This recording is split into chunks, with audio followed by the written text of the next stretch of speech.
Can you talk about Defiance and the Season Pass? Yeah, so essentially the pricing structure of Defiance is you buy a box, and then we have free-to-play and microtransactions.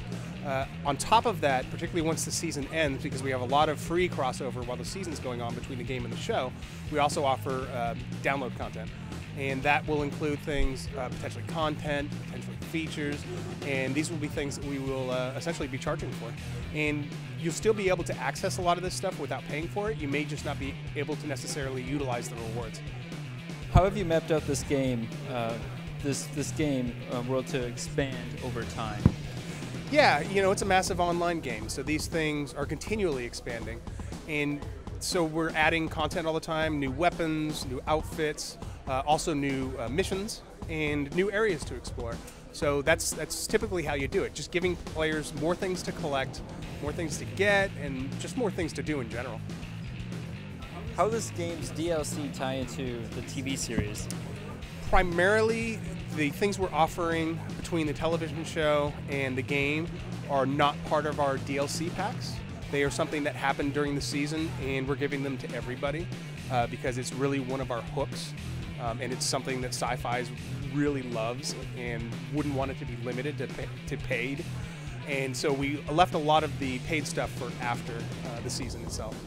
But that doesn't mean that there will be things off-season that will not have a huge impact on the following season. How have you worked with the Sci-Fi TV creators when it comes to mapping out expansions? Yeah, we're actually in that process right now. They're really kind of wrapping up the season for next month, and we're of course launching the game. So the season 1 is pretty much in the bag for both of us, but we are very soon. We've already started with the people at the top of Sci-Fi, and we'll soon be starting to work with the people, the production crew in particular, who has to make all of this happen. And that will be starting in, I believe, in the next few weeks. What role do you see this game playing after the first season concludes? There's a couple of things. You don't have to watch the show and play the game. You can just watch the show, you can just watch the game, but what you get is an additive experience. So we didn't go into it saying, well, we don't have to create this awesome game because we have a television show tied in. We have to create an awesome game. And so while the show's not on, the game is still going to be plenty compelling enough for people to want to play it. And that's true of the show as well for season 2. However, we will have a lot more tie-ins and such as we move forward from the first season. What role will fan feedback play in this game from both the TV side and the gaming side on expansion? Quite a bit.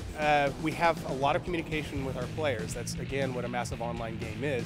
But the nice thing is we can track what players do and what they do often and what they really seem to enjoy and complete. So that's a tool that we always use. The interesting part is that Sci-Fi is also going to have access to that information.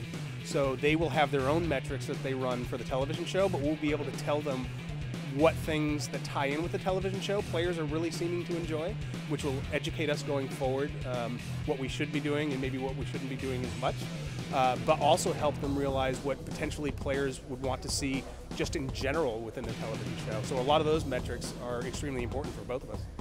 What impact do you hope that Defiance has on the world of gaming and Hollywood? I think the interesting thing is it's never been done like this before. Usually you have a television show that's based off of a game or a movie or whatever, and they don't really necessarily take the game into account when they're doing the movie or the television show. They don't necessarily take the television show or the movie when they're making the game into account. We started from day one with Sci-Fi and realized that we had to build for each other and that we had to evolve over time, which has not been done before, in real time as well. And yeah, I think it's just a new way of making this unified multimedia property that hasn't been tried, and I know a lot of people in the industries are looking at us to see how it goes.